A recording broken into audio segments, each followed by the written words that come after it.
I'm screwed.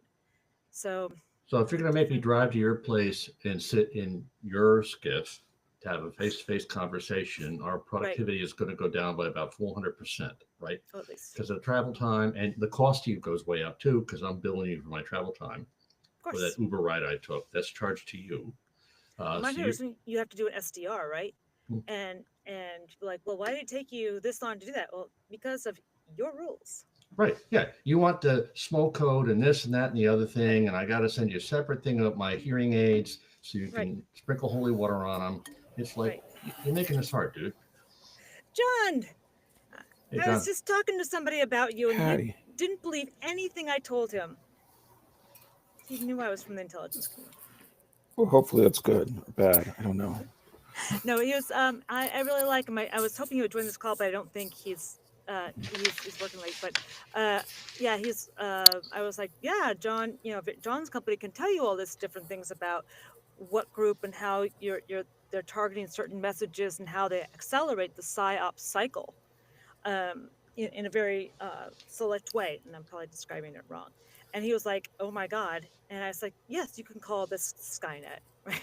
Well, No, I so mean actually, it's it's a threat to all the incumbents well, who. that's I tell you what, that's what happened to us. So we were on was it between last time I was on one of these calls, we got onto a J4 contract. The prime J4 did all the due diligence on us. They thought they were buying our product. The prime didn't understand the product, so they thought they could substitute in a survey.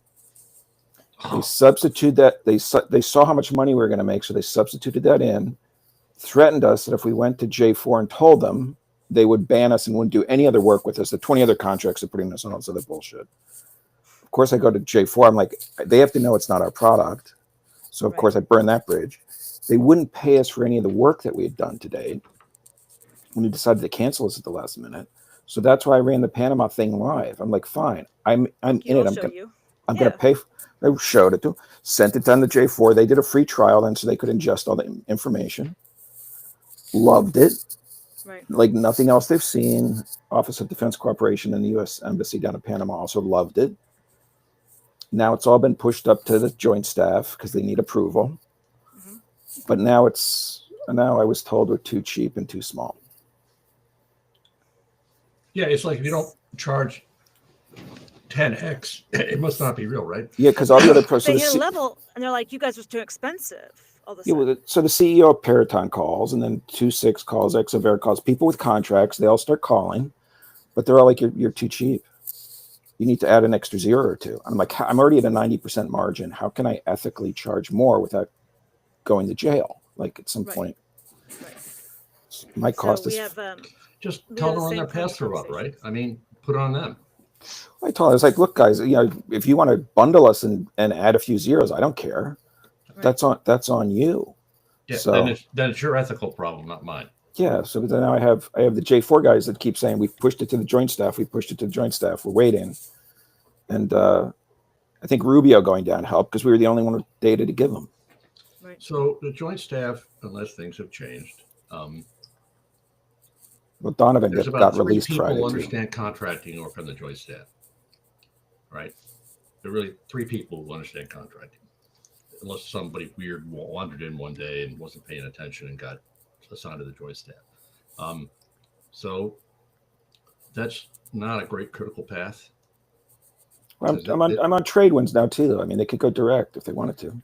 I'm Yeah. awardable. so I come back to my original statement. There's the military part of the joint staff does not understand contracting. That's Doesn't okay. want The to mission understand part of the contracting. IC doesn't understand them either. They're sitting there waiting to get their command ticket to come in so they can go off to command because they punched their joint ticket, right?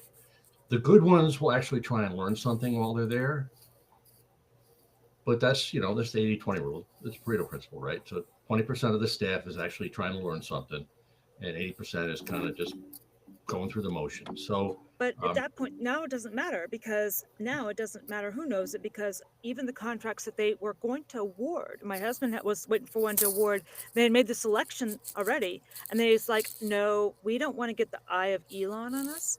yeah. So they said we're doing a 6 month like extension and telling the incumbent to write a transition plan. And I was like, you guys have been doing this acquisition for 18 months. No, And so now, this is to cover your ass for the change of administrations, right? I What's mean, up? But I plugged into the new administration because I figured I got to buy someone off. I might as well got one of got one of the people involved. I was dealing with Hegseth's, the guys who were prepping Hegseth, Mhm. and their comment back was, all the seats at the table are bought and paid for. There's no more room. yeah. So But I'm like, okay, but I have the better product. yeah, So at some it's point, I'm Palantir gonna and like, Aduro, right? Palantir and Aduro yeah, came together. You just press my button and you get innovation out of the box, right? The fact that my shit doesn't work doesn't matter, because I paid enough money to your campaign. So give me the money. well, I'm just gonna do everything publicly now. I mean, I'm gonna wait for the rejection. When they reject, I'll be in Venezuela, I'll be in Colombia, I'll be in Guyana, I'll just do that whole region, but publicly, and then see who wants to buy it. Yeah. Well, I mean, so they don't realize it. They don't realize it's so cheap. Well, It literally cost me $5,000. So they don't care, right? So I would find another set of customers.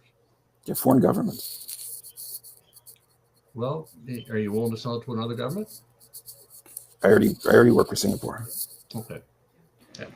I mean, That's the sort of reality like is, if the U.S. sees what it's capable of and decides to pass, that frees me up. I don't have to worry about anything at that point.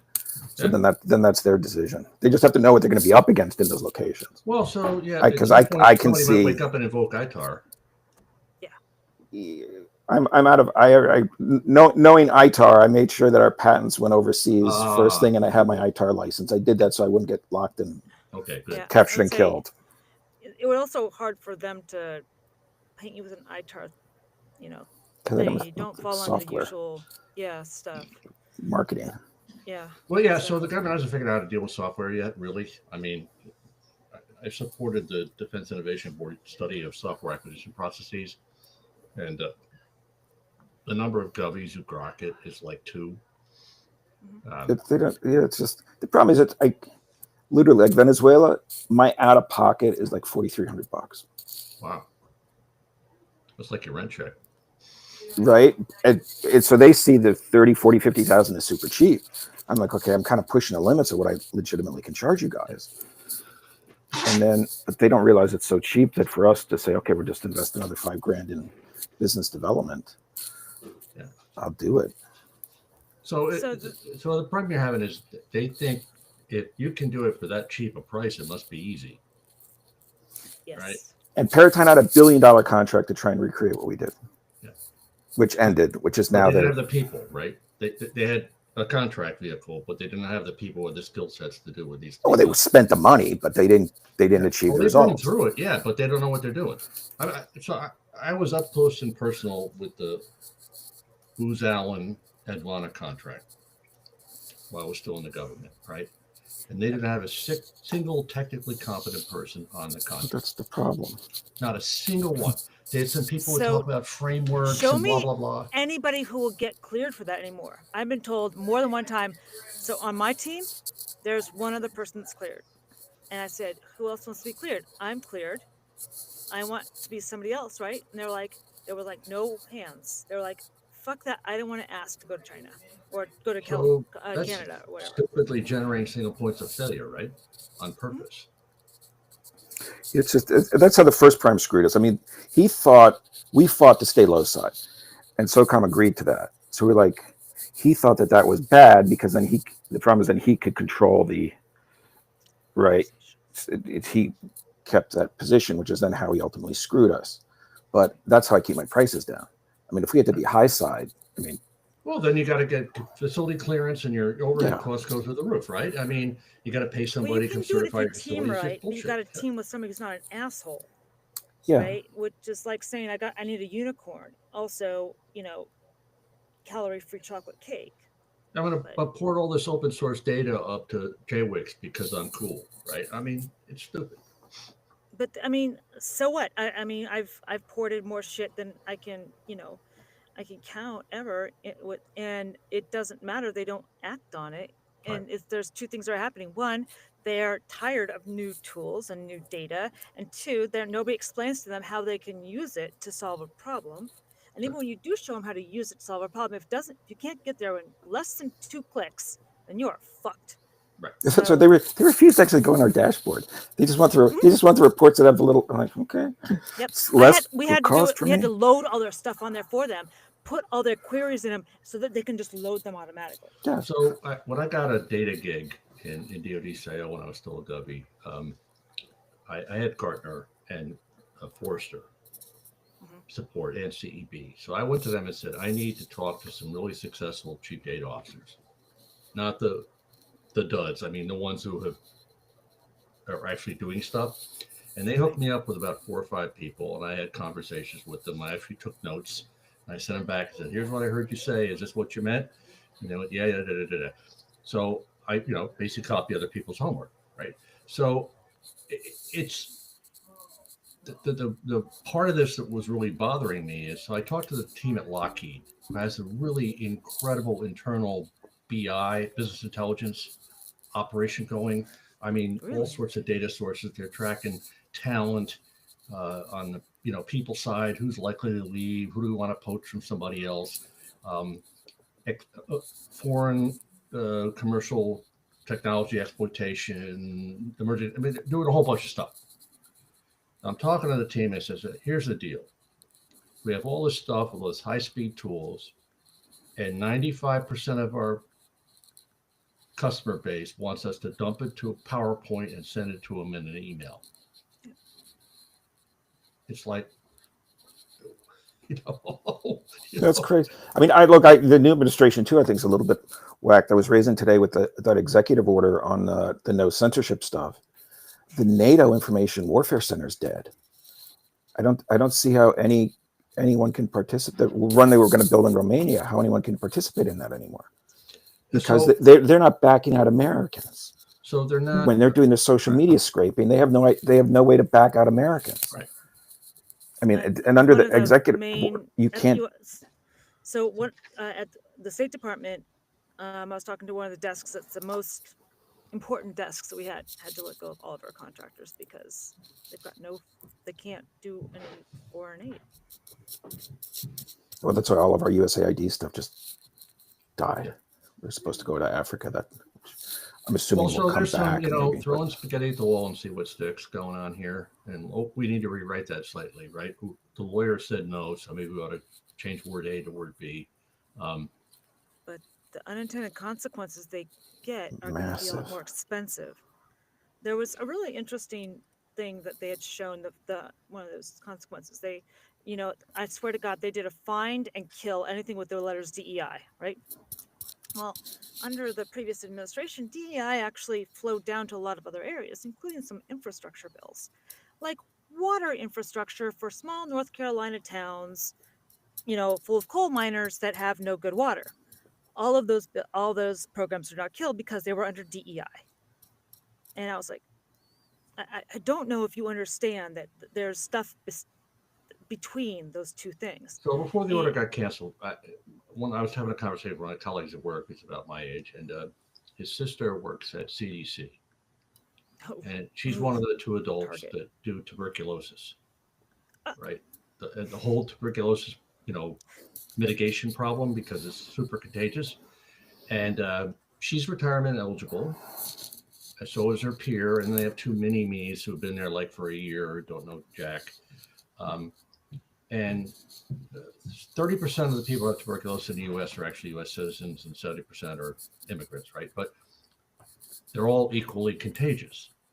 So you have to get them to come in every month and get tested and do all the stuff to make sure you mitigate the risk that they give somebody else tuberculosis. Well, the no grants, no nothing thing killed all the money to go to the hospitals to do the tracking and call somebody up and tell them in Spanish, you really, really need to come in. You missed last week, or you missed last month. And she was like in tears over people are going to die and they don't care. They haven't figured out. They don't understand. They're better this time, I think, in terms of they came in with people who know what they're doing, right? Which is why they're also more deadly on some level because they're but it's that secondary consequences. They didn't realize what's USAID really funded, like what. Right. And now you watch Congo No, fall. Now they you didn't- watch some of this they other knew stuff a going. little It's like, bit what do you more, but just- they didn't know enough, right? About the second and third order effects that are not trivial, anything but trivial, right? Because people stuff money places because you could get money if you're under DEI, so you stuff your program under DEI. If you actually look at back in 2005 cyber became a thing. You watch the DoD budget. The things that were cyber all of a sudden went through the roof because it was cyber. It was important, and you could get money. So the same tool you bought with IT money the year before, you now made a cyber tool because you could get money for cyber.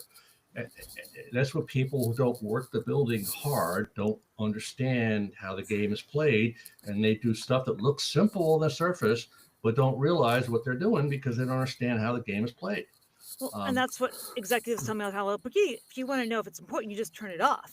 And then if they really need it, they'll turn it back on. I was like, okay, jackass, how much do you think you lost when you turned it off, including a lot of customers? So Who don't come back. Yeah. I don't know. Absent joint staff telling a Peraton or something that like you must do X. Those guys aren't going to do shit. No one's going to come in. Even if I could save the money and say, look, your costs are 100 million a year, they could drop down to a fraction of that, and we could still achieve mission objectives. They don't want to. They don't want to. No, this is about getting money. It's not about the national defense at all. But where is the money now? And what are they funding, and what do they care about? I don't hear any of those three things. We haven't heard any signaling yet that I've seen. Have you, John? We're taking over Venezuela, and we're going to clear the ports in Panama. Yeah. Why would we want to go into Venezuela? Do we need another set of nightmares? I think it's the leftover Trump-Maduro bitch feud combined with the Guyana oil reserves, which is the whole Gulf of America resetting the mindset that that's ours, not theirs. It's the money play. So before everything flipped over, I was told it was still Ukraine. They were saying that they were getting Ukraine, but that's sort of a bullshit thing. It's still all Ukraine all day. So we just put it under something else. So there's the new Iron Dome 2, I guess, is the next thing also. So now everybody's going to be a missileer or a missile engineer of some kind. We're going to buy it from the Israelis.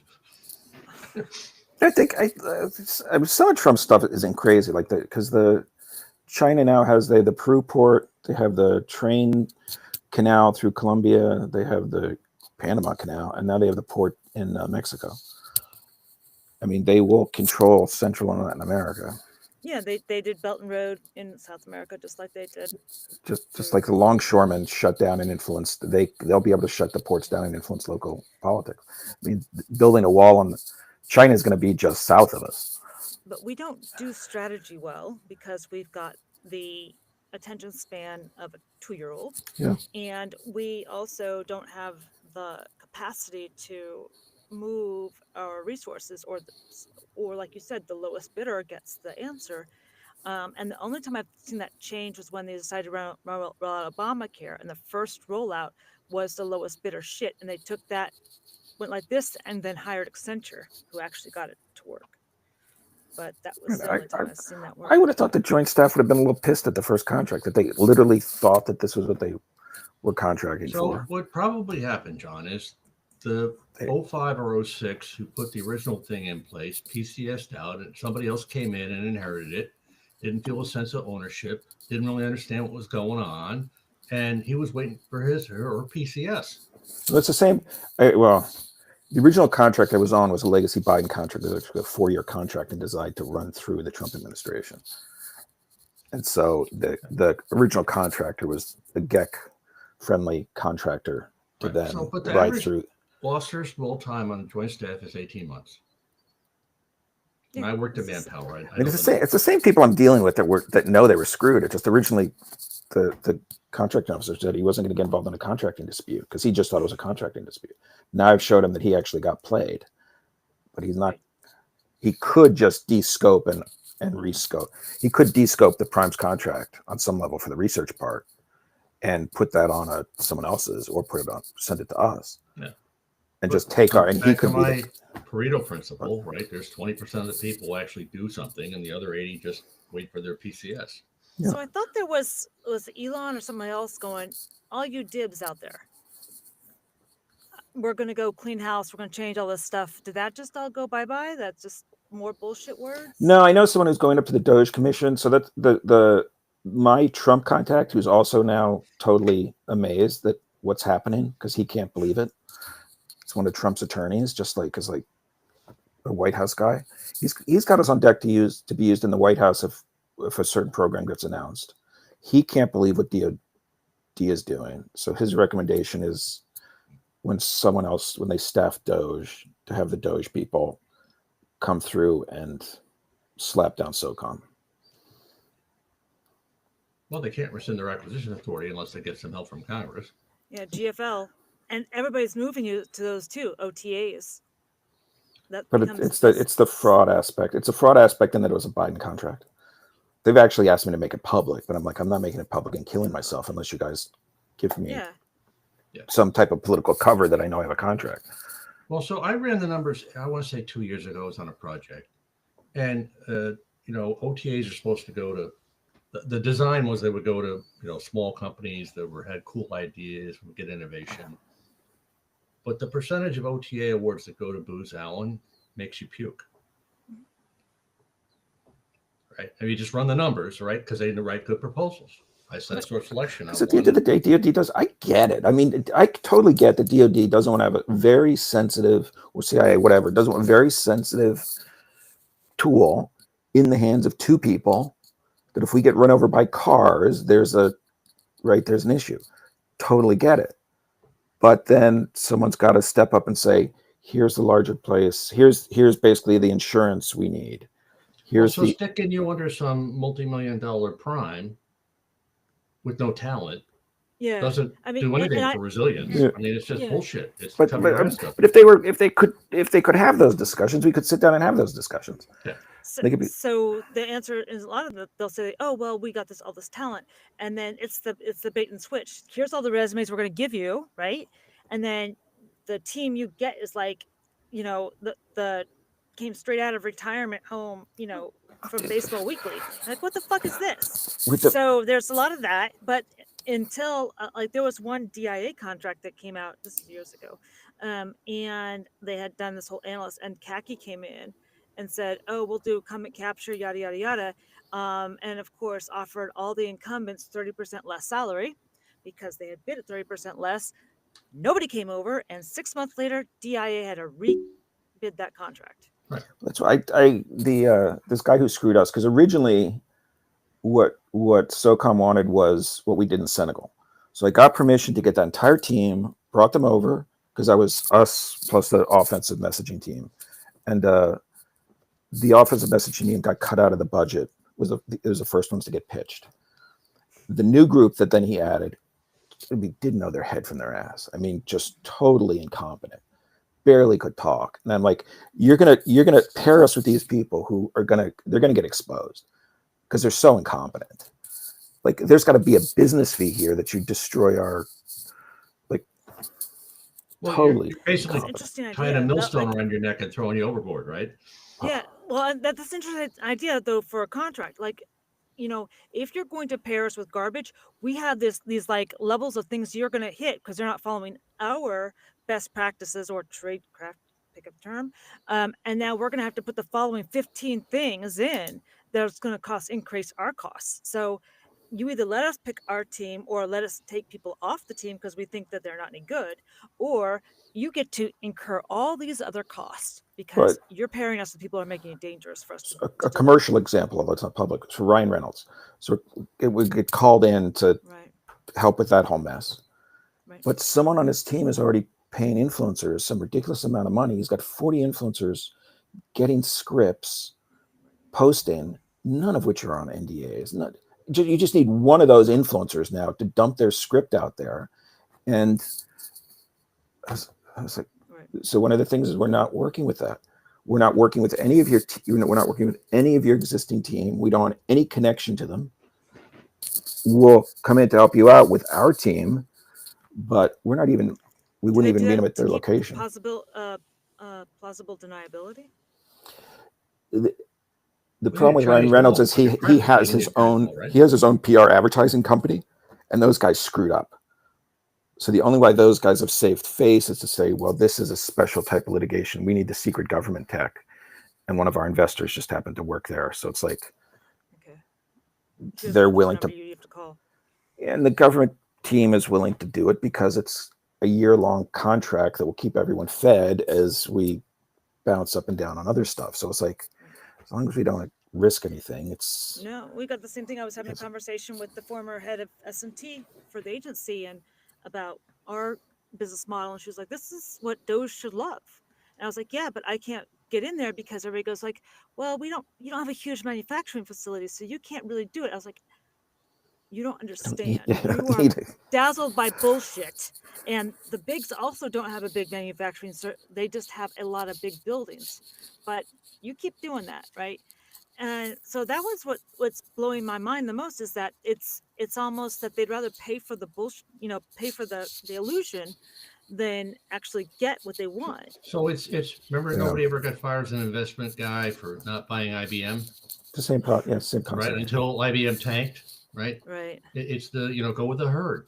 Right. It's safe, right? I'm doing what everybody else did. I'm extracting my algorithm, blah blah blah blah blah blah blah. I don't care about outcomes. That's what So that's because this month's theme is accountability, and I say accountability is not a 4-letter word, but yet, and we all talk about like everybody has to have accountability, but instead of like saying that's a good thing, it's all viewed as like something that somebody's just going to beat me with. So where's the middle ground of the good accountability Well, versus so the bad in a thing? large bureaucracy like DoD, for example, a lot of the business processes are set up to avoid accountability. What do you I mean? approve my step of the process. Oh, Right. to All the diffuse blanks on the risk. form were filled out. I sent it to so and so, who was responsible for the next blank part of the form. If they didn't do their job, not my problem, right? The fact that the people who filled my form in lied, not my problem, right? So, I mean, if you look around, I mean, 90% of the processes are designed that way, so nobody can be held accountable. We had but we had COTARs and CORs, and none of them were trained. Actually, I take it back. I had taken all the courses at DAU, so I was trained as a COR. And I had 2 peers who had done the same thing. But we had COTARs all over the place who didn't understand that only the KO can direct something, not the COR, not the COTAR, right? Right. And then, of course, we'd stupidly done everything as a firm fixed price contract with a monthly report that had no level of detail you could do anything about. And so you really had no leverage as the government over the performance of your contractor, other than the threat you wouldn't give them the follow-on. Yeah, I've been pushing accountability more and more when dealing with people, just because I do find it's the only thing that's moving them. Hey, we got another guest. Yeah, Scott knows something about being a COTAR. COTAR certified. I've been a stuckee. Well, what have I walked into? My bitchin'. We're talking about accountability or the lack thereof. I'll jump right in and say, in the last 3 years, I don't know if it's training or if it's just like a shift, a sea change, COTARs have turned into turbo antagonistic, mean people across the board at a number of agencies, to the point where the last COTAR I had, and I came to this new organization, a colleague of mine was complaining about his COTAR. We wondered if it was the same person. The behaviors were so similar. I said, God help me, is this person doing double time? And it's not. And then I was just leaving a conversation at work where a colleague said to me about a COTAR's behavior and what we're coping with. And I said, yeah, I asked my boss, is this one from program A or program B? And he goes, I'm not sure. I'm like, so now I'm counting 3 different ones this month that hate us, not 2. It could be a 3rd. Like, it's such a strange way to do You pointed business. this out too when you were government a few years ago, and you were going back to training, and they said they gigged you on a question, and you had answered it wrong. And what was your wrong answer? No, it wasn't wrong. You want to tell that story? So what happened was, FIATUS used to be, it may still be, the system where core certifications lived. And when I went to the SEC, they said, hey, we need you to start coring up on a few projects because we don't have enough. And I said, oh, I'm a previous core. And they said, okay, we just need you to go to the brush-up training. So I went to the brush-up training. It was taught by a lawyer. And the first drill was a commodities buy, and the second drill was a services buy. And in both examples, they were real cases, real case law. And I said to the group, well, why don't we try to be equitable here? Let's see if we can come something mutually acceptable to both parties. Let's not blame anybody. And that lawyer complained to my boss, who was a senior officer, and I came into work the next day, and she said, when you go to the court class, just pass it. Stop treating it like a real thing.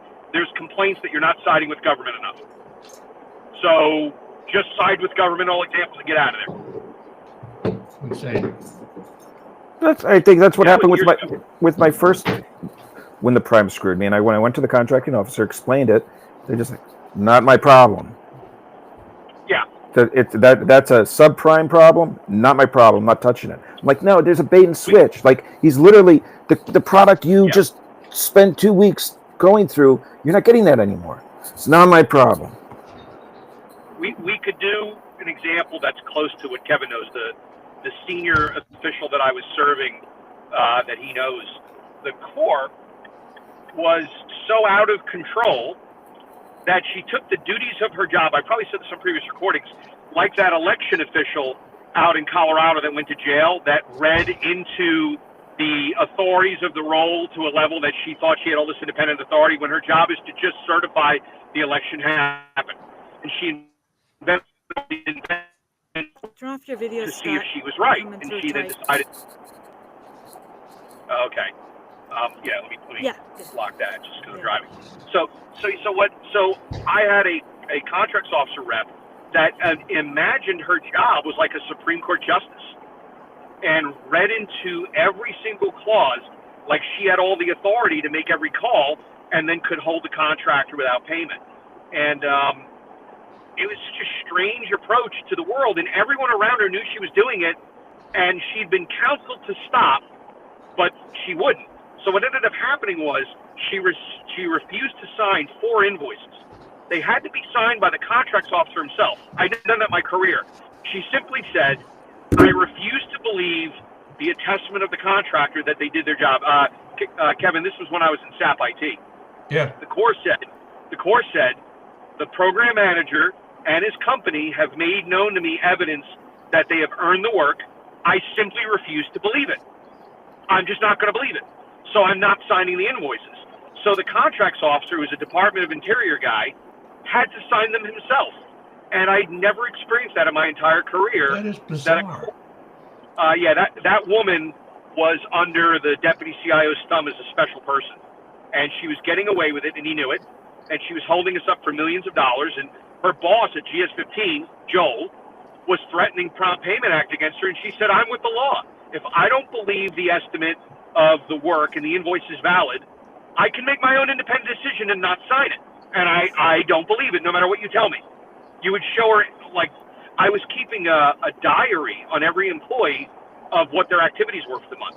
And we were submitting, it was like a 70-page document on what everybody did. And she would turn around and say, I've read it, and there's massive discrepancies. I don't believe these people did this work. I don't believe it. Non-substantiated non-payment. Oh, she's an idiot.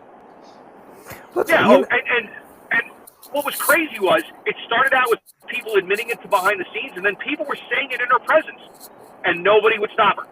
Nobody would stop her. Wow. So do you think the accountability concept will be changed with like those that there's I was some told that the new administration, even before the new administration came in, they said you have to make sure your stuff in lockstep supports their stuff and shows how it moves stuff up. So in that way, yes, there's accountability has to be directly traceable. The question is, I guess how far is is proof going to be with them, right? And I imagine that, I guess the question is going to be what the metrics are, right? Is it that I killed 15 people, bad guys, or like their favorite numbers is rounding up people and sending them back, right? I deflect to Kevin, but what I think they'll do is the government contract almost universally favors the government. There's no government contract that's a partnership.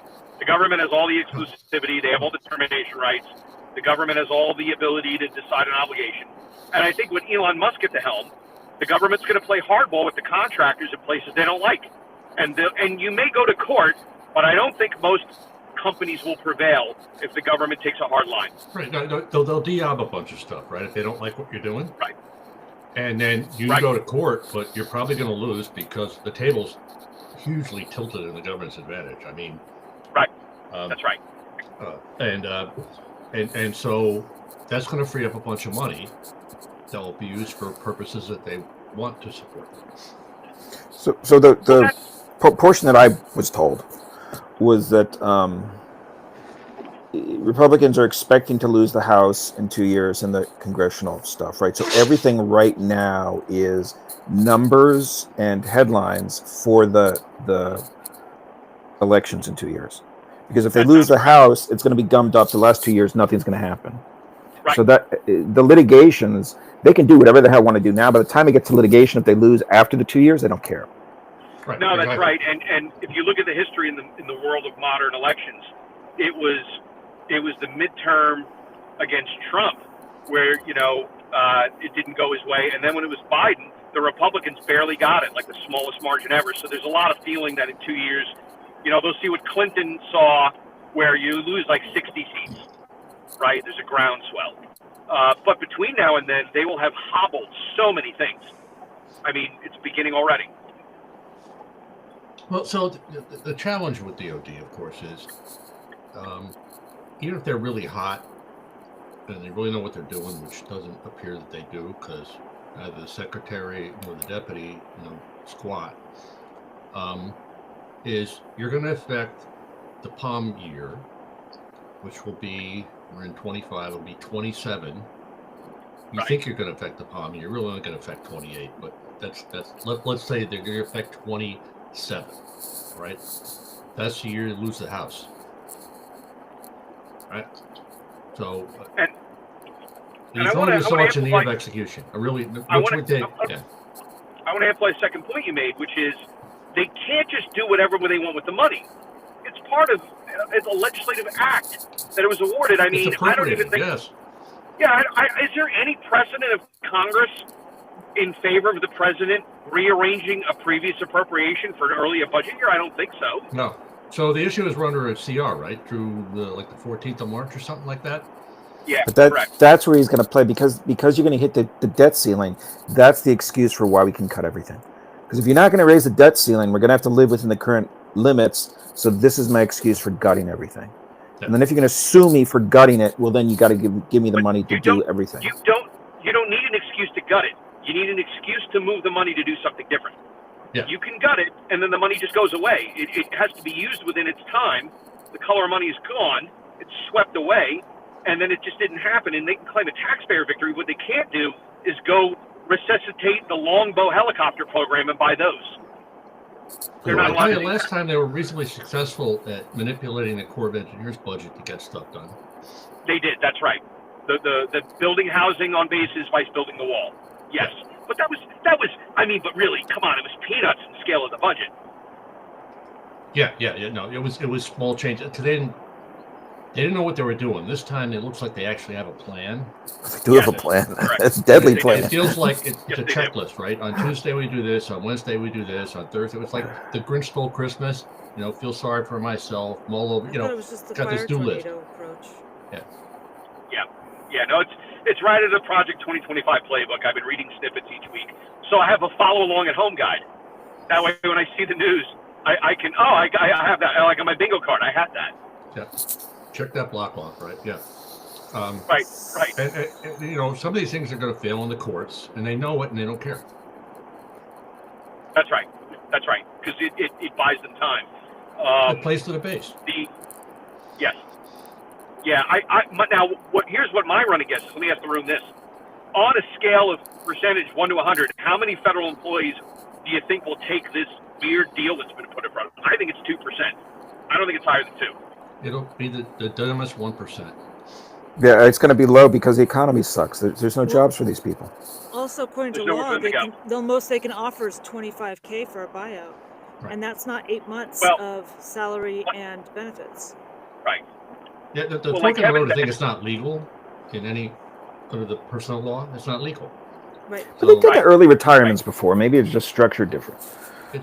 Well, it's not Yeah, VRV, but it's the you way it agree to is- resign, regardless of your retirement eligibility, at the end of the fiscal year, and there's nothing in law to allow that.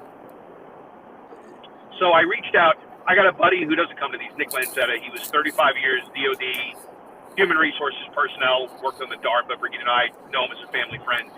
And he's retired now. And I said to him, "What do you think?" And he goes, "All of this violates Title V, but it's going to take 3 years for you to get to court while you have no job. Right. Exactly. Good luck." Yeah, Yeah, there was a couple at the end. posts on LinkedIn from similar people like him, 35 years in the government, in HR, saying this is absolutely illegal. Do Yeah. not sign.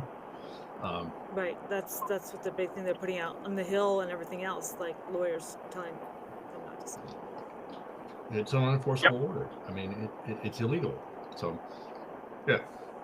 So, but they're kind of apparently determined to gut the federal workforce by hook or crook. So this is where the argument with Scott and I have been having is that if they want to cut costs and they say we're going to cut costs and they're going to just take money away from, agency whatever, and is it that they'd rather cut contractors or will they cut staff? It looks like they're going after the staff. I don't know, and I don't know they really want to cut anything because that was my issue with the Trump guys and with the Joint Staff people by saying, look, here is several $1 billion worth of budget contracts to Peraton that you can replace for $5-10 million. Yeah. Look at this cost savings I'm offering you right away, and they turn around to me and say, no, you're screwing things up. Well, Means they're really not concerned about John, saving the money. government- It's saving money in the right places. I don't think I think you're giving it way too much benefit. My dad has always said that government's not a monolith, and I replaced that with government's a hydra, especially a Trump government. Trump's going to say crazy shit from the podium and make crazy decisions, but his underlings, which are now well armed, are absolutely going to be cutting things off. There's going to be civil agencies brought to a halt, and I think once they realize, once Musk and his idiot friends realize how the money works, because he's been hiring his ex-friends to go work at OPM, they're going to realize, getting rid of staff is symbolic. Getting rid of contracts changes the money game quickly, because the contractors in their contract values it's a lot of dough going out the door compared to the federal employees. And that's my worry, is we're going to see large contracts shut down. So we had I had this conversation at work yesterday with somebody. So before we did the 25% reduction in the OSD staff and then the delay exercise where 15 retires and you replace them with a 14, the illusion was the government civilians were actually doing some work. Now it's kind of like that thing Warren Buffett says, you don't know if somebody's swimming naked until the tide goes out. Well, the tide has gone out, and the fact that the government civilians are basically quasi-COTARs and all the work's being done by contractors. That's right. Is you can't hide it anymore, right? So the question is, if it's work you don't want done, can you 86 the contractors? Because that's where the money is, not in this government civilian partial FTE. There's no money there. Other than the evil civilians that are working from home and not working at all. If we make them come to the office, we get more out of them. Line. So that remains to be seen, right? Well, with the 90-day pause, it's killing all the small guys. Oh yeah. I was on a Monday night thing with the innovation thing. You've been there with Graham and the crew, and this woman had some contract, something to do with Ukraine, and the axing of all the grant and everything money killed her, and she was going to have a problem making payroll this month. So I'm hoping the rescission of that keeps her well, because that was a wide net. It was kind of like there was a whole bunch of stuff got found under DEI that wasn't really DEI, and when you kill DEI, Right. you killed a bunch of things you didn't know you were killing. I know another client that if their DOE contract doesn't actually keep going through, which is suspended, that it's a public company, they'll run out of money. Or actually And kill the and company. Kevin was making the point I was making. And what I think is going to happen is this. So the Trump administration doesn't think about unintended consequences. If you shut down the Department of Education, if you find a way to hobble it or shut it off, that's a couple of $2 billion in contracts. The companies that have those contracts, like Deloitte, Accenture, EY, right, Parrot, and the rest, they balance their portfolios by all of the contracts they have, and they make different margins and different revenue. If they lose the civil, like your colleagues who are small, John, some of these companies are not going to be able to survive because they can't throw off the benefits and the tax load and everything else and the insurance and overhead. If they lose the civil work, the defense and intel might not pay it. So you're going to see companies that are publicly held screaming at the Trump admin going, I missed all my forecasts, my stock's in the garbage, and my company's going under because you're killing this. And I don't think they're ready for that. I think we're going to see that happen a little bit. No, we just wait for Q1. The Q1 results to come out. Who got killed? Yeah, Yep. I agree, Scott. Yeah, I think you're right on. They haven't thought this through, right? And then there's the jobs and districts part of this that's going to kick in at some point. And then there's the ego part of this, where all the billionaires who don't get along with each other, even though they make nice in public, eventually have a falling out. It's just when that happens, right? So when do the congressmen, like you said, start screaming like, this can't affect my, ABC They won't do it in district? public because you get killed if you do it in public, right? That's right. Okay. But there'll be some meetings, right? And the brakes may be applied in certain areas. The other part of this that's hard is the Lockheed Martin's not stupid. So the F-35 has some part made in every single congressional district in the United States. That's right. Right? And they've all played the game here for years. We had the Last Supper and we got told we're going to consolidate. They organized accordingly. And so now you can't cut a program without pissing off somebody who's the chairman of Committee X in Congress or the ranking minority member. Right. And so some of this stuff is just not doable given the way our system works. No matter how bad you want to do it, even if it's right? I think the revolt has to come from the Republican side on some level. People worried about the long-term consequences. Well, so I talked before the election. I had a conversation with my coworkers. So, okay, but there's a red-on-red kind of Polish firing squad going on here, right? Because the Republican Party's a hot mess. If there are two people who agree about something, it's weird. When Mitch McConnell looks like a moderate, something's wrong, right? So they can't agree on anything. So even though it's all red, trying to get something enacted in Congress with both houses is not simple. Well, so you're pointing out precedent, and the two times the Democrats had both sides, they couldn't get shit done. My worry now is Trump got smarter, which is scary. When Johnson was running for the speaker seat, he got it in one vote. There were 7 holdouts, and Trump was able to square them away, sort of Lyndon Johnson style. So my worry is if they've gotten better at this, and they might unify enough painful ideas. I agree. The White House guys I know much better. I mean, no one from the old White House is back. It's only loyalists, and it's people getting shit done, and very, very focused on their task, which is the myopic problem that you're seeing with the secondary impact, because everyone's in achieve, goal, myopic, and they don't see the secondary impacts. So the problem there, John, is the population sample of people who are loyalist and know what the hell is going on is pretty shallow. There's not a lot of them. No. Well, look, this is a generic government problem, right? The people who really know how things work have all retired and replaced by mini-me's who don't know how the whole thing works as an organic ecosystem. I've watched this, and I've been here since 95, off and on. And the level of competency when I got here in 95 and now, it's like 20% when I got here in 95. I mean, it's just sad. There's nobody to talk to. Very few people to talk to as an adult about what good looks like and how you might achieve goal X, Y, or Z, whatever they are, and how you would pull the levers of the machine to kind of work through the PPE and acquisition and requirements processes and all the other crap in the building to get an outcome? They're almost nobody. I'm wondering if that doesn't answer Brigida's original question though about accountability, and that is without a clear standard of or a standard what's acceptable and what are we expecting all these people to do, there's only fake accountability. Well, I agree. So right, you need, when I was and it doesn't 15, exist. I managed the Gartner licenses for the DoD CIO. We had 4 of them, and we had 2 Forrester licenses and a CV license. I couldn't get people to use them. Right.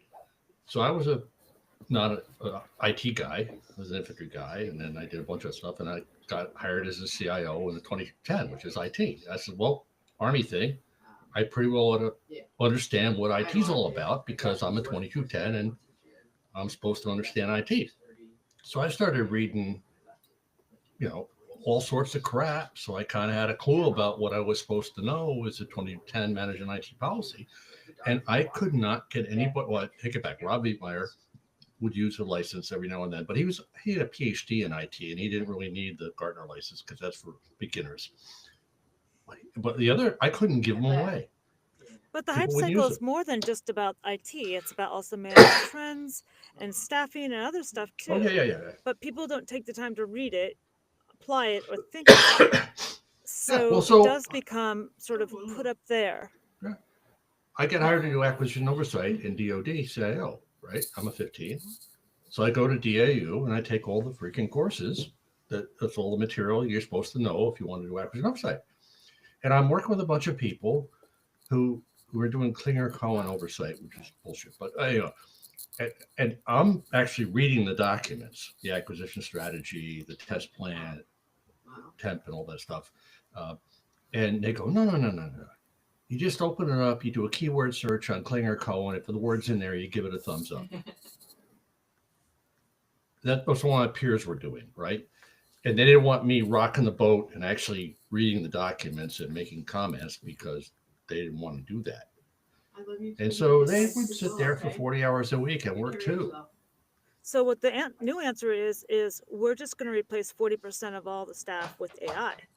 Says so many groups that can't spell AI, right? Yeah. And I'm always sort of astounded when they say that kind of stuff. And I was like, I don't know. Maybe you should stop with the microdosing LSD all day long, because they truly don't understand how bad AI can be. So we actually were interviewing a summer intern candidate here for IDA today. And she asked a very good question at the end. What's your biggest challenge? Stupid. And there's several, but so one of them is getting data that's any good, which is generic.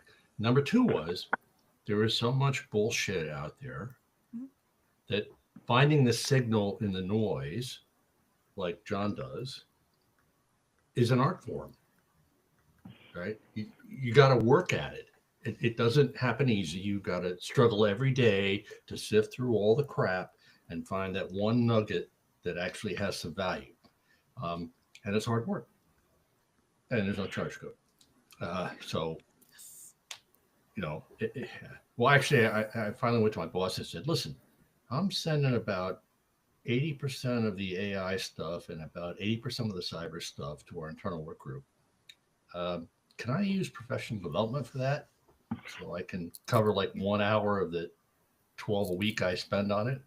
And I got a yes. So I get to spend 1 hour a week using professional development for all the blogs I read and all the crap I get to try and find the 1 or 2 nuggets that's worth sending other people to keep them up to speed. So my question was, well, who was doing this before I got here?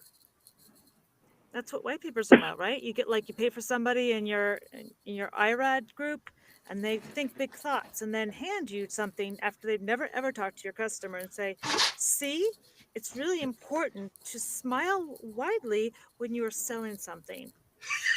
Well, I've been picking on NATO recently just because I'm trying to induce some change there.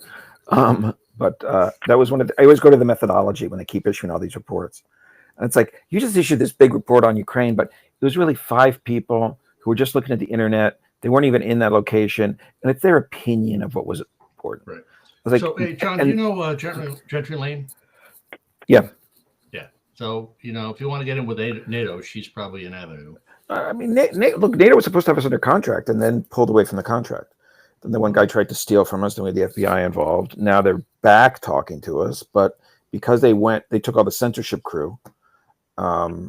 Just people see us as a whatever. I just shared. I'll send you after when this is over. I'll send you the last Panama report, which I shared with one of the Finnish guys. And he's just like, this is amazing. This is what we're trying to do. I'm like, this is the shit you had under contract, but you have Nestic and Arnell David and all these other people. Not performers, yeah. You just shitting on me. Right? Nestic took my contract with NATO and then presented on it, and she couldn't even fucking finish it. I mean, it was embarrassing, but yet she'll sit there and block me all day because she's technically irrelevant at this point. Yeah. So I have a question. What's next? Because I feel like right now I don't even know where to aim. So I think Scott has it. It's the 2025 playbook. And they've got their execution checklist here. Now, I didn't pay any attention to it, so I haven't looked at it. But it's clearly, this is not an accident. It really is. Monday we do this, Tuesday we do this, Wednesday we do this, Thursday we do this, Yep. right? And so somebody who knows more about the 2025 playbook can probably predict better. But the other part of this is, I think, important is there's a playbook, but then the guy at the top of the heap is irrational. Well, so let me tell you what I he's- think is going on and why that it works the way it does, because there's a Frankenstein here, but the Frankenstein's able to do things. So Kash Patel, almost 3 years ago, was in Florida with a conference telling his backers and the tech bros that a couple of things. The first 180 days of Trump, number one, was a disaster because they didn't expect to win. They didn't have a playbook. They didn't have appointees. Problem number two, they went to the establishment and they got what I summarize is a Rex Tillerson, right? They got the institutional Republicans to do the job. And then Trump at the top, erratic all over the map, but is a howitzer that can be roughly pointed at a general target, right? Russian nuclear technology. They couldn't get our dam buster accuracy that we were fascinated with from World War II forward. So they just basically went to horseshoes. We'll just have nuclear weapons that are big enough to wipe you out. It's a lot cheaper, faster, it gets to the point. So they realized Trump is the Russian nuclear bomb. Like, you get him somewhere in the city and you get what you want. So they go to work behind the scenes saying, to the tech bros, invest in us. We've got this 180-day plan with 4 pillars, or is it 5? But one of the pillars is the 180-day plan. The second pillar are the conservative values. Pillar 3, I think, is the personnel. They were building a database 3 years ago of the names of the people they need in the jobs. Now, here's what's hilarious. I watched it. For the next year and a half, they weren't getting the names. Nobody really wanted to sign on to this. They had some loyalists. They had a lot of openings. Enter Elon Musk. He comes in and fills the void. And when you look at OPM, it's now run by like 3 or 4, if not 5 of his cronies from the Boring Company, from Tesla, and from Neuralink, right? So that's what he puts in. So Elon Musk drops into this equation really, really well. He's the biggest tech bro there is, and he's able to provide human beings from places that others can't or won't, right? So now they're running the playbook. It's not working perfectly, but it's because all they don't out know of- the rules. Right. They don't want to read the rule book. I can't take total responsibility for Elon, but I was involved in Elon's interest in Trump, and that was the censorship issue. Yeah, I mean, because when Gex, so what happens is Gex censors us. They're doing the Twitter files. Twitter files 1 and 2 go nowhere.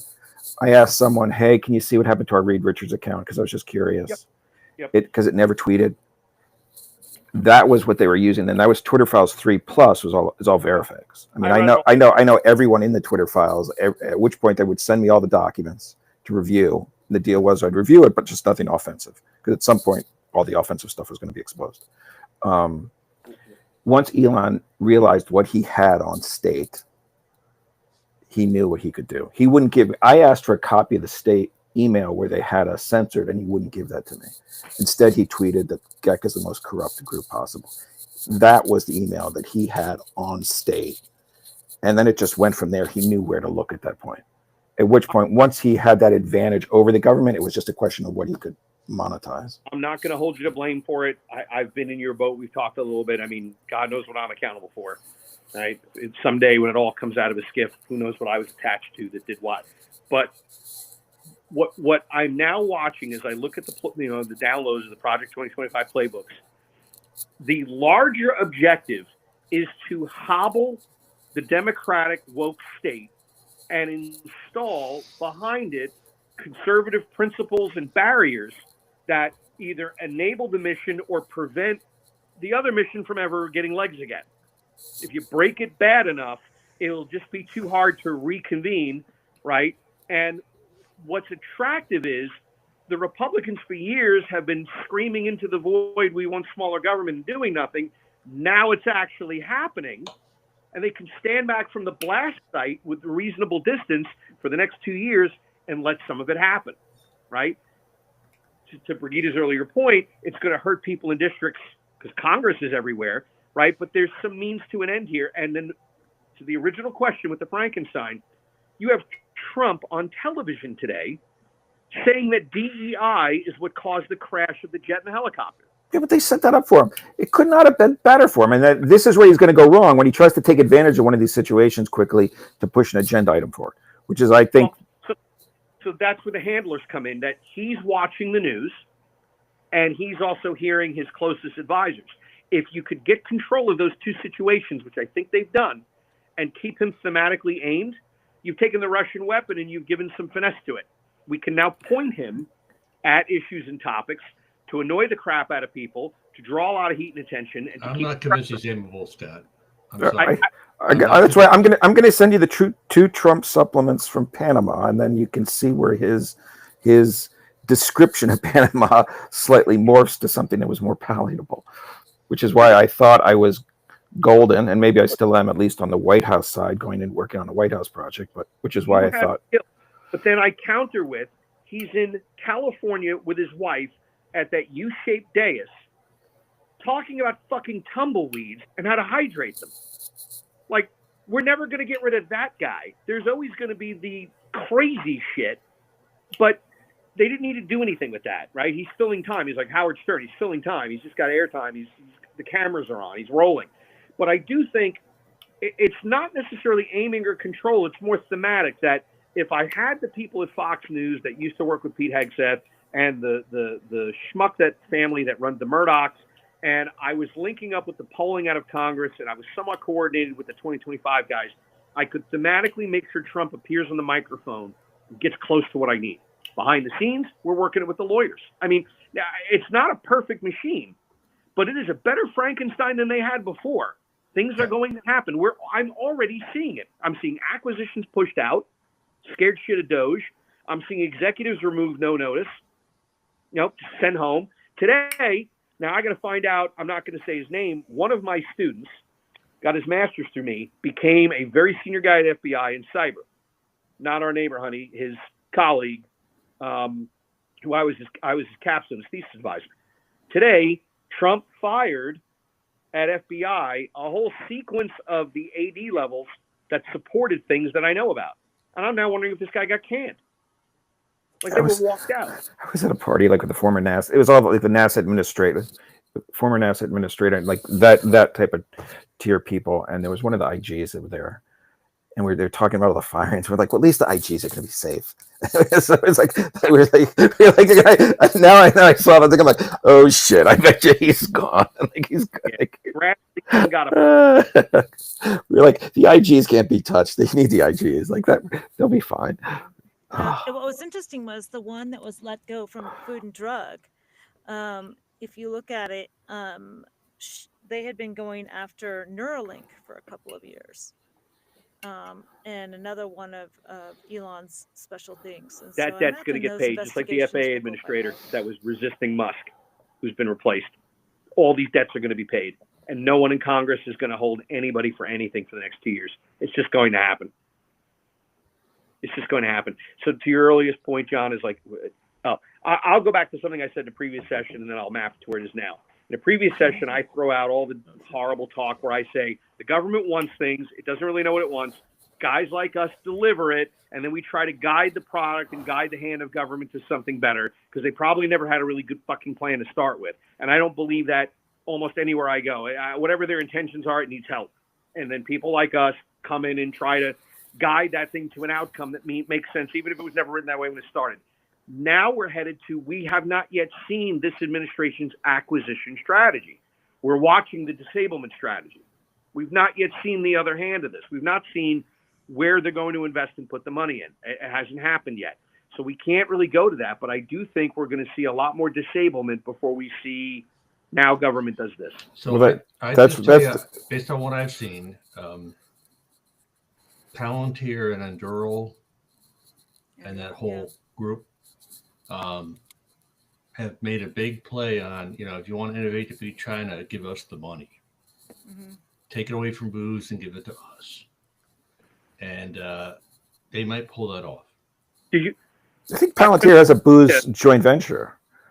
Yeah, but that's a... Yes. Did you guys see what the president of L3Harris did? No. He wrote an open letter on the 15th of January to Doge and the president. We're on your side. In fact, we think a lot of the system sucks just like you do. In fact, hire us. We'd love to help fix it. We're on your side. A complete bootlick, top to bottom, in writing, it's on all the about internet. fealty, right? Not loyalty, Complete fealty. It's Complete. fealty. But that's where this week I was taken aback. I knew I thought they were going to destruct and then build, but the fact that I was told all the seats at the table are filled, they're bought and paid for. They are destroying for those seats. I mean, they're destroying for the people that are already going to get the replacement work. Yeah. So I think so. I guess the question I had when I was watching that was, why the hell is he putting it on LG? The last person on earth that's going to look on is LG. He should be putting it on X, right? And nope. I mean, that's how completely self-centered that and tone deaf that particular person was. But what I'm seeing is, in terms of people that even FFRDCs that support, they're saying, we don't know what we're going to do. And so their only answer is, we just know that you should return to office and bill as much as you can.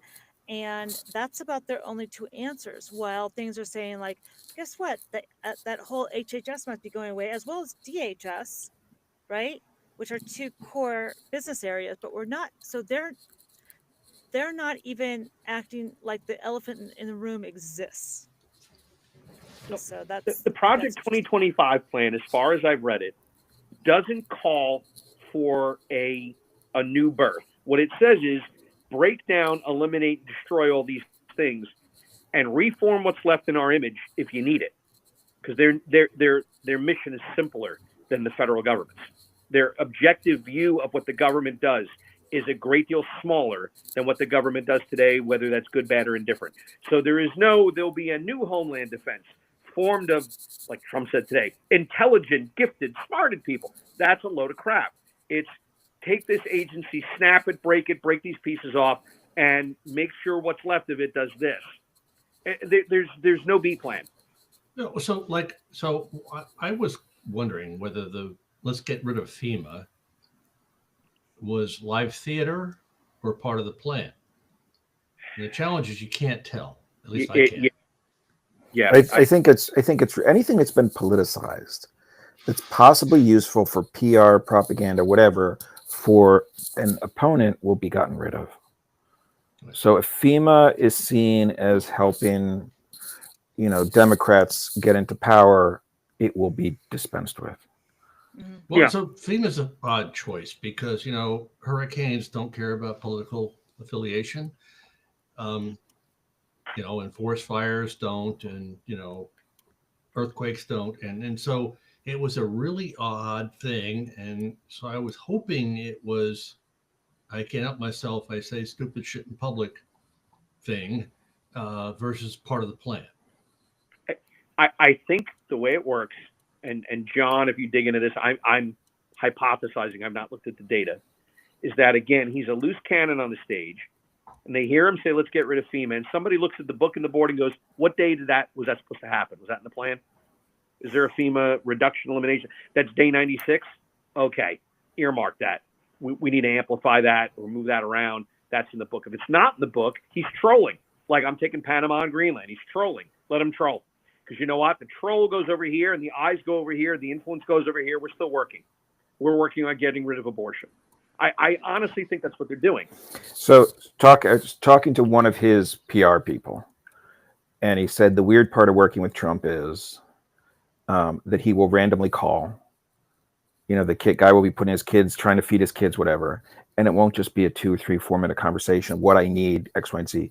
It will be a 45-minute, hour-long, hour-and-a-half long stream of consciousness. Through the mind of a Yeah. dingbat. Yeah, like one of his rallies. It's trying to figure out what he's really trying to do about it. So it's like, so that's the weird part about working with him, is that you have to be willing to go down these hour-long conversations where his brain is trying to figure things out and what he wants to do. I had a series of 3 female bosses. Good, not so good, awful. And awful would call me and ask, what color is Thursday? And that would be an hour-long conversation about, I don't know how to answer that. Could you possibly rephrase it slightly so that I could maybe get after what you think you're asking me? And it'd be an hour on the phone trying to understand, what problem are you trying to solve and how might I help you with it? And it was unpredictable, and it was causing health issues because my phone would ring and my stomach would knot up because I knew it was what color is Thursday conversation. I'm using that as a generic term for weird, what do you want? Yeah, we get it. Yeah, it's a bad place to be. That's why I think you get those weird sound bites from him, right? Because they're not fully thought out. No, They're not thoughts. They're not. And again, before he had these interoculators that he could dispose of, and I think we'll see that again. I love to say Elvis had 2 sayings that is an unauthorized biography. This pleases me greatly, and this does not please me greatly. Those were his 2 operating conditions.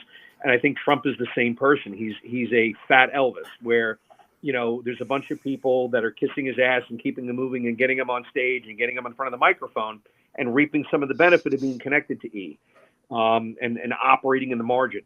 I think what happens is things start breaking, and this is my last point, is that the people that felt bringing him in would do something, whatever that was, the post-election polling, will be hurt because this hurts them. And it's going to take enough of them to cross the line that we can take the House back and maybe temper them. But it's going to require those people to be damaged to realize they got screwed. Short of that. There's plenty of that. So it's like all the immigrants who voted for him, and then what? He was serious about deporting us? Who knew? Or the food that can't be produced because no American's going to take the job. Right. Picking. So who's going to pick the grapes this year? Right. Right. All the white Americans that want those jobs. Where are all the strawberries coming from? Right? I probably said it on here before. Doug Stanhope, I should repost it, has the greatest comedy skit on how nationalism and immigration are completely misunderstood. Nationalism allows you to take credit for shit. He goes, fuck the French, fuck the French. He goes, none of us were garroting Nazis in the trenches. We were stealing like McDonald's while we were drunk. None of us were there. Taking credit for World War II is insane. And then he talks about living in Arizona, and he says the carload coming over the border where they don't even have shoes aren't taking your job. If you're doing that job and they can take it, you need to skill up. And compare and contrast. You're going to go into a elder care home and walk through vomit at 8 a.m. because there was no one there that night to mop it up, because that's who was doing it. Right? And you're going to be like, why is there vomit all over the floor? That's what we've done to ourselves.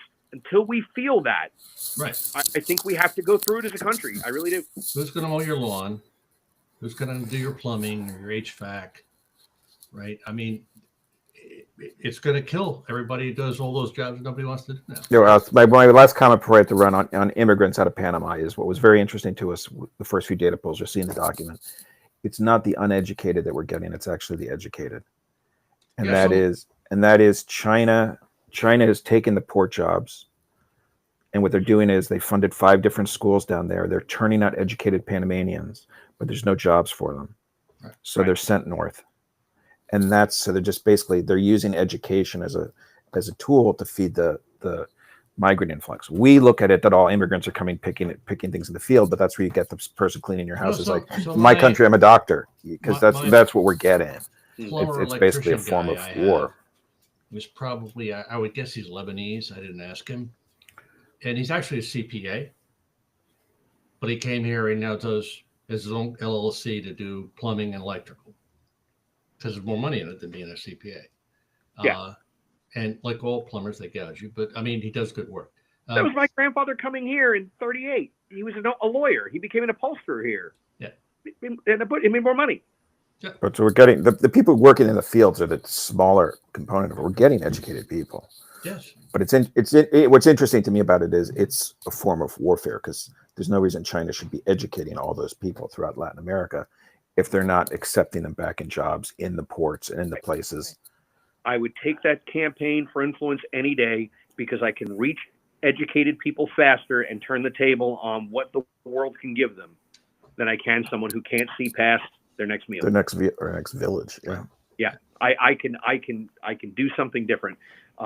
This country's been about that prosperity. I could get creative. But all of this we'll face destruction first.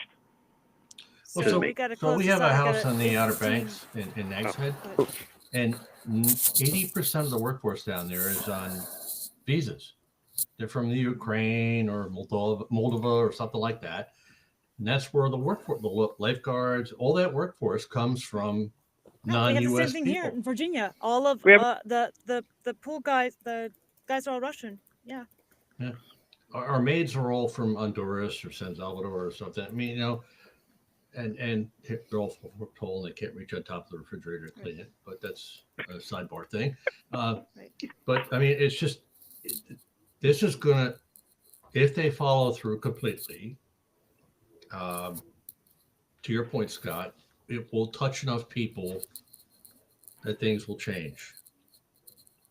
That's my bet. Yeah, I would Kevin, what's your email address? My last name, Garrison, KNMI. Garrison, KMMI.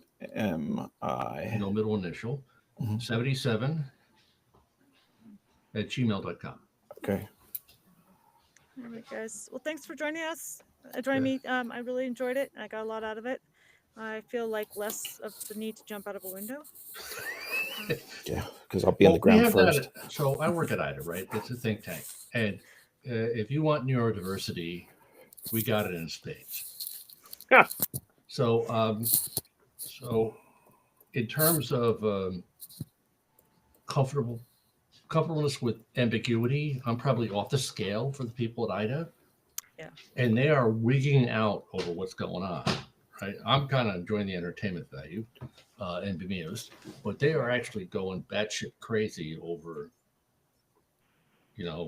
this whole thing because they can't deal with the ambiguity. And I don't, we're kind of off the scale, but I think a lot of people are totally confused about what's going on. We kind of have a clue, right? We've been here a long time. We've been inside the wire, kind of, so to speak. But a lot of people have no clue. And I don't know what anybody in Kansas gives a shit. No, actually, I got a call from my friend who's a domestic violence prosecutor in Urbana, Ohio. And her question is, do we have a constitution still? Yep. Just wondering. Yeah. Well, the answer is no if we can get away with it. But we'll see what happens, right? Yeah. Yeah. No, if you can't keep it. Yeah. Right. Yeah. Was it great Franklin line? What do you from we have a republic if you keep it? Yeah. Right? Keep it. We're like, no, we can't keep it. We're going are we in Caesarville, right? Or are we in still a republic? We'll see what happens. I don't know. Yeah. We'll see I think we're in next month, Caesarville, but I hope I'm wrong. So do I. Thanks, guys. Onward and Talk to you upward. later. All All right, see right. ya. Bye-bye. Bye-bye.